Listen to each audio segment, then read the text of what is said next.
The vault door was still glowing when Commander Vray Sathis realized her mistake. Not glowing with power, glowing with heat. The kind of heat left behind when something ancient had been forced open in seconds instead of centuries. Steam hissed from the seams. The runes carved into the frozen alloy, runes her people had guarded for 11,000 years, cracked one by one like ice breaking on a dying lake. Behind her, 3 of her soldiers lay on the floor. Not dead, just still. Their eyes open, staring at the ceiling, breathing in slow, controlled rhythm. "Report," Ray whispered into her calm, her voice shaking despite herself. Static answered first. Then a voice, calm, almost gentle, definitely not alien. "You shouldn't have come down here," the voice said. "But since you did, I'd like to talk." Ray's hand went to her sidearm. It wasn't there. It was floating 3 meters away, disassembled into 41 separate pieces, arranged in a neat spiral on the floor. "Who? What are you?" she demanded. "I'm the thing your elders spent 11 millennia telling bedtime stories about," the voice said. "I'm the reason this vault has thicker walls than your capital's shield generator. And I'm currently very confused about why I'm being woken up by someone in a military uniform instead of a rescue team." Somewhere above them, alarms began to scream across the entire planet. 6 days earlier, the planet Ostrenal Prime had one law older than its written language. The sleeping chamber is never to be opened. The Cathari Compact, 7 allied species spanning 9 star systems, had built their entire civilization around that single rule, not out of superstition, but out of memory. Ancient memory, passed down through the Elder Council of Ostrenal since before recorded history, of a war so catastrophic it had reshaped 3 solar systems into asteroid fields. Elder Thasan Kor, eldest of the council at 412 years old, stood before the assembled representatives of the compact, and repeated the warning his own teacher had given him a lifetime ago. "They were not weapons," he said, his voice a dry rasp through translator implants. "They were not soldiers, not monsters, not conquerors. They were something worse. They were builders who refused to stop building, even when asked, even when begged. We did not defeat them, we contained them. There is a difference, and it is the only reason any of us are alive to have this conversation." The younger delegates exchanged glances. To them, humanity was myth, a cautionary tale, like fire told to children who had never been burned. That was about to change. But no one in that chamber knew the war had already started 3 systems away. The Ashvane Dominion had been probing compact space for 6 months, testing defenses, stealing resources, burning outer colonies quietly enough that the council could keep pretending it was manageable. Their warlord, Calgrath Ossen, did not believe in the old myths. He believed in numbers, fleet numbers, casualty numbers, numbers that told him the compact could not stop him. He was half right. When Calgrath's forces struck the mining colony of Varanth, they expected resistance. Compact peacekeepers, maybe a scattering of local militia. Instead, they found silence. An entire colony of 40,000 gone in under an hour.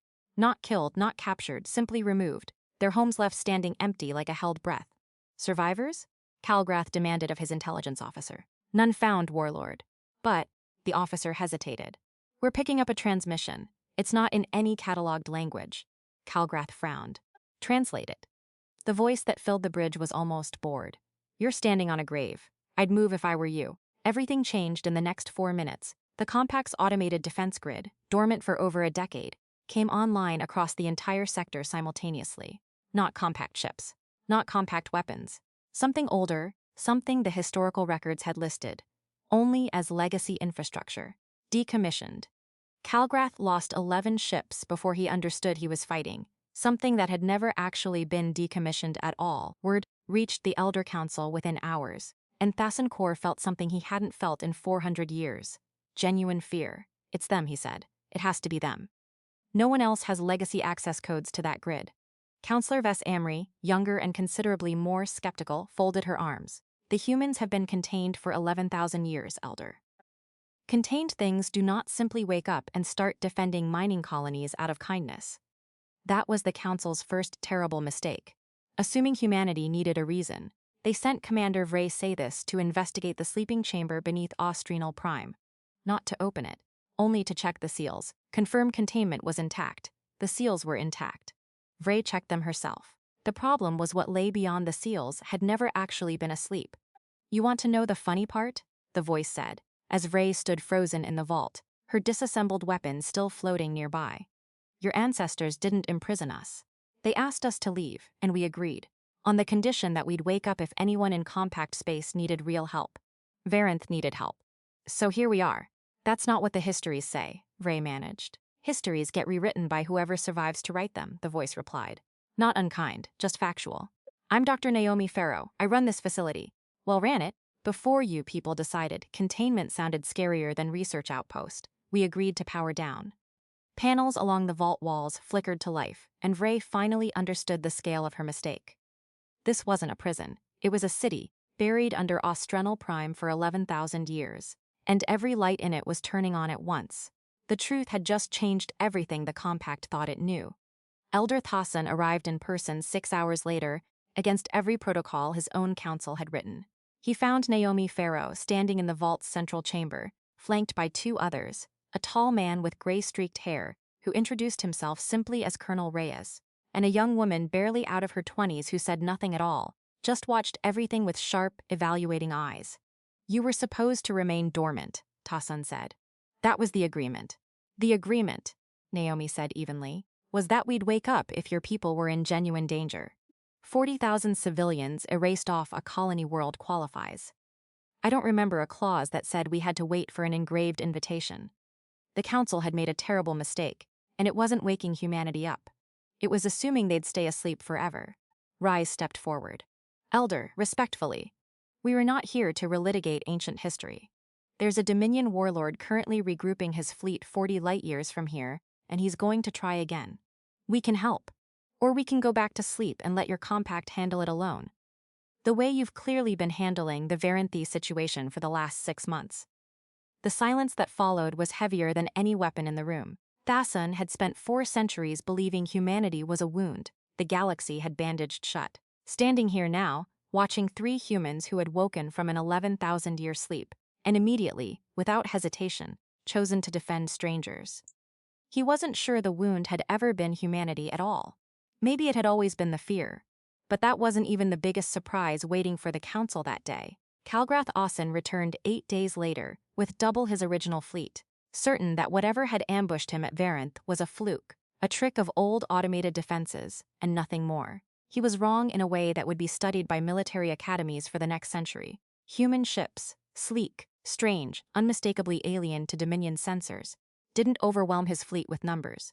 They didn't need to. They picked apart his formation with surgical precision, disabling engines instead of destroying hulls, targeting weapons systems instead of crew decks. Ship after ship went dark, drifting but intact, crews shaken but alive. Kalgrath watched his flagship's shields fail, and, for the first time in his life, ordered a full retreat. A single transmission followed his fleeing fleet out of the system. Tell your people the same thing I told your scouts. We don't want a war, but if you come back, we'll be here. We're always here. It was Naomi Farrow's voice. Calm, almost gentle, utterly unshakable. In the months that followed, the Cathari Compact did something it had never done in 11,000 years of cautious history. It opened formal diplomatic talks with humanity, not as a threat to be contained, but as a partner to be understood. Elder Thassan Kor, older than every treaty his people had ever signed, sat across from Colonel Reyes in a chamber that had once been sealed against the very people now negotiating peace within it. Why help us? Thassan asked. When we spent 11,000 years afraid of you. Reyes considered the question longer than Thassan expected. Because being feared never stopped us from doing the right thing, he said finally. It just made us quieter about it. Outside the chamber, on the surface of Ostrenal Prime, humans and compact citizens walked the same streets for the first time in recorded history. Cautious, curious, and for the first time in 11,000 years, no longer afraid of the dark beneath their own capital. The elders had warned them never to awaken humanity. They ignored the warning. And the galaxy was better for it.